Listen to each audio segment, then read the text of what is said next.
આપણે અત્યારે જે ઇન્ફર્ટિલિટીની સમસ્યા સમાજમાં જોઈ રહ્યા છીએ તો એના શું રીઝન છે અને એના નિવારણ માટે આપણે શું કરીશું? ઇન્ફર્ટિલિટી એટલે બાળક ના થવું એ હવે ખૂબ જ વધતું જાય છે. એના ઘણા બધા કારણો હોય છે. બહેનોના પણ અમુક કારણો હોય છે અને પુરુષના પણ અમુક કારણો હોય છે. બહેનોના કારણોમાં જેમ કે બીજ જે સ્ત્રી બીજ કહીએ છીએ એની પ્રોપર રચના ના થવી, ફેલોપિયન ટ્યુબ જે નળી છે એમાં બ્લોકેજ હોવો કે ગર્ભાશયની કોથળીમાં ખામી હોવી, આવા જુદા જુદા એના કારણો હોય છે. એટલે પુરુષમાં પણ શુક્રાણુની ખામીના કારણો હોય છે. હવે આ બધી સમસ્યાઓ હાલના તબક્કે વધતી જણાય છે. એનું કારણ છે લાઇફસ્ટાઇલ ચેન્જીસ. આપણે ખોરાકની અંદર પ્રિઝર્વેટિવ વાળો ખોરાક, જંક ફૂડ આ બધું વધારતા ગયા છીએ.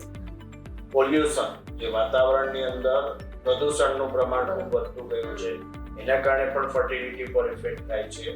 અને ત્રીજું છે સ્ટ્રેસ.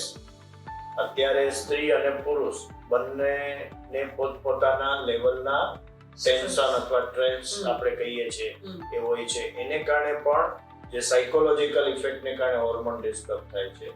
તો આ બધા વિવિધ કારણોસર ફર્ટિલિટીના પ્રોબ્લેમ વધતા જાય છે અને એના માટે યોગ્ય ગાયનેક તપાસ અને એની ટ્રીટમેન્ટ ચોક્કસ કરવી જોઈએ અને બહુ ખેંચવું ના જોઈએ.